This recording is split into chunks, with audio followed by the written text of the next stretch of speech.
Family-based immigration in the Trump 2.0 administration. What can we expect? Welcome to Live at Lunch. My name is Emily Sumner with Sumner Immigration Law, and that is what we're talking about today.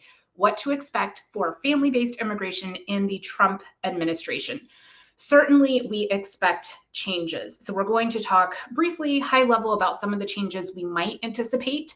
And some note that we can't anticipate all the changes, but some changes we can anticipate potentially happening. And then 5 actionable steps that you can take to prepare now. And those 5 actionable steps apply to both family-based and employment-based immigration processes. So thank you for joining us live. If you're here live, if you have a question, please put that in the comments and I will answer it as and when I can. And if you're joining us on the replay, I'm glad that you caught this as well. So let's begin. What can we expect in the Trump administration for family-based immigration processing? One is public charge. During the previous Trump administration, the Trump administration implemented Form I-944, which was a declaration for self-sufficiency. It was similar to the affidavit of support that family-based applicants have to submit now for family-based cases. To show that the person that they're sponsoring will not become a public charge. But this was an additional form that was required for family-based I-485 filings and actually employment-based as well. That required a lot of documentation about the person's education, their background, their work history, their assets, their income, their liabilities. It required a lot of documentation. So I anticipate that that could be implemented again. In addition, just overall, we will probably have additional requirements to show that the applicant, the person who's applying for a green card, will not take certain public benefits. The second change that we can anticipate is lengthier processing times and additional barriers. So we don't know exactly how this is going to change, when this is going to change, how long it is that a naturalization case is going to take, or a marriage-based case that you file in the United States. It's really hard even now to give accurate predictions for that because there's so many factors that affect processing time. But in general, we can anticipate longer processing times basically for all case types. Again, we'll have to see what happens, but that's within the realm of likelihood. It's likely to happen. In addition, we can anticipate more requests for evidence, asking for additional documentation, even if you've submitted all the documentation to show that you meet the requirements for that particular category that you're filing for. We have in the past administration seen just a higher standard in general. Things were just kind of tougher in general to have approved, and we saw more requests for evidence. So it's really important that your cases are well prepared and that you go into the process with realistic expectations, knowing that it's entirely possible that you will get a request for evidence, even if everything is well documented and well prepared. We probably will see stricter adjudication standards, stricter processing standards for the affidavit of support and relationship proof of relationship between, if it's a marriage-based case or between family members, mother and child, son and father, whatever the relationship is. We'll probably see higher standards for that. It's important to note that a lot of these changes may not be written. You may not see an announcement on the USCIS website saying, hey, we have decided to issue more requests for evidence now, so make sure that you're preparing your filings well. We will not see that. A lot of the changes that we will see will be unwritten, unannounced changes that the only way that we know about them are from experience, and because we're seeing that happening. Another change that we could potentially see is potential travel restrictions. One of the very first things that Trump did when he was in office previously was what was referred to commonly as the Muslim travel ban, which was travel restrictions for certain foreign nationals from certain countries. We may see something like that again. There are, of course, a lot of travel bans related to COVID as well. Hopefully, we will not have another pandemic during this next 4 years or ever in our lifetime. But there were travel bans that were not related at all to COVID, that were pre-COVID, and that absolutely could happen again. We could see new restrictions or re-implementations of the same or similar travel bans. It's possible also that we will see longer processing times at U.S. consulates for visas. And when I say visas, I mean temporary visas, whether you're applying for whether we're talking about a a visitor's visa, a temporary or another type of temporary visa, or an immigrant visa. Just in general, we could see longer processing times and more scrutiny there at the consulate as well. We also might see a challenge to birthright citizenship.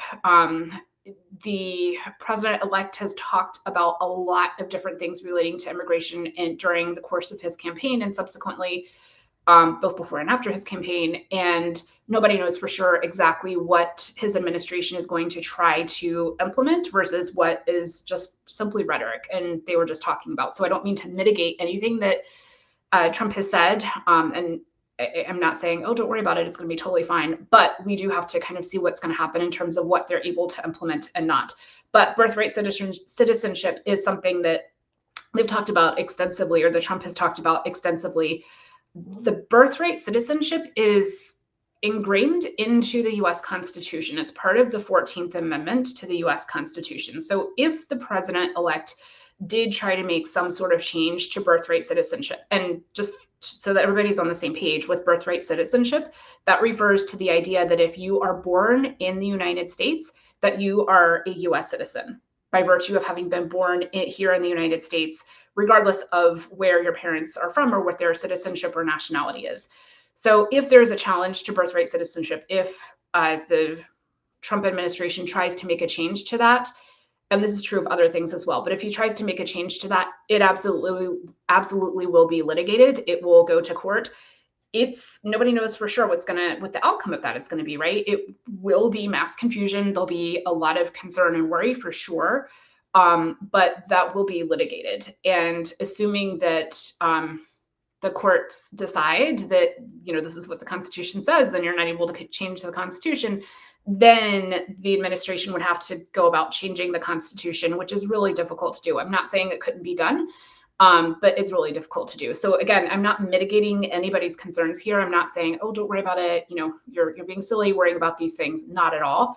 But there are checks and balances in place that I believe will prevent some, if not a lot of these things from actually coming about.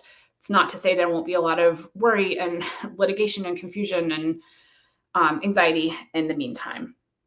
So let's talk about actionable advice. We've kind of talked a little bit about some things that we can anticipate between slower processing times, higher standards, unwritten policies that affect processing of cases, the affidavit of support, perhaps the standards becoming stricter, the re-implementation of the Form I-944, the Declaration of Self-Sufficiency. So what can you do with all of this coming? And we don't know exactly what's going to happen when. Of course, what can we do?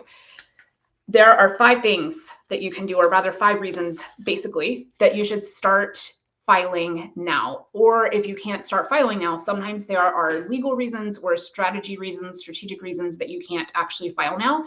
At least begin preparing, put together a plan. So one reason to do that is that policy changes could delay your case.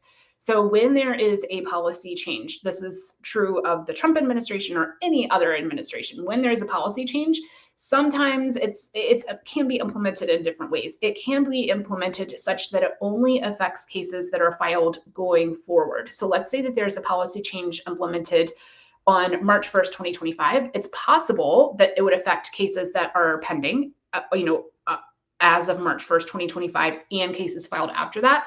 Or it's possible that it would affect cases filed on or after March 1st, 2025 and going forward. So if you are able to file before these changes take place, there is a very good chance that your case would not be impacted negatively by any potential changes. That's not guaranteed, of course. Again, it depends on how it's implemented and what the exact change is, but you increase your chances of not being negatively impacted by some of these potential changes. Reason number 2 to file now is to stay ahead of potential backlogs.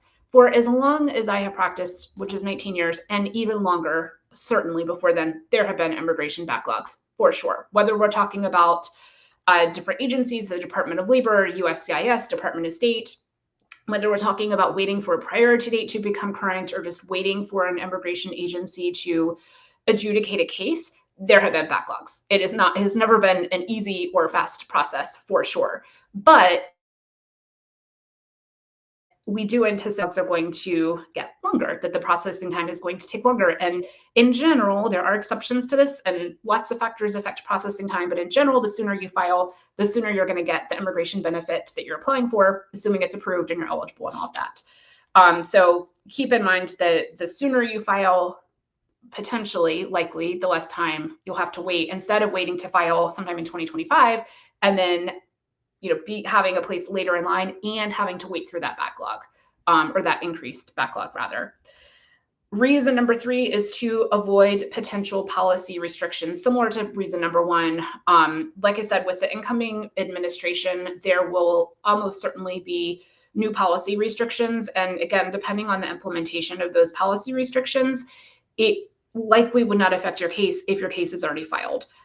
So if you're able to file now, and again, I know not everybody is able to for different reasons, but if you're able to file now, that is a very good reason to file now, so that your case is not impacted by these additional changes that cause more paperwork, more work on your end, more work for us, increased fees, all of those things. Reason number 4 to file now is just the uncertainty that lies ahead. Immigration law can definitely be unpredictable no matter what, no matter who is in office or what's going on in the world. Immigration law absolutely can be unpredictable. It can be a lot to navigate. It can be uncomfortable, but even more so during the administration transitions, it can be a bumpy ride for sure. So if you are able to file now, you're not caught off guard necessarily as much by any unexpected shifts. At least you have your paperwork in to the relevant immigration office, and you've done everything that you can. And again, your case may still be affected, it may not, but at least during this transition time, this kind of period of anxiety, when there's a change in the administration, if you're able to check that off and have your immigration paperwork in, that can be a huge weight off of your shoulder and a big anxiety reliever. And then by filing now in 2025, by going ahead and filing now, you'll avoid the potential rush of cases. We are already seeing that, already seeing a lot of people who are wanting to file now, which is great. A lot of people who are planning ahead, trying to be proactive. Maybe they've had a case on their list for years and they now are taking action. That is amazing. But the sooner you're able to get started, like I said, the sooner, more likely, potentially, you will have the immigration benefit approved and have it checked off of your list and have it done and feel really good.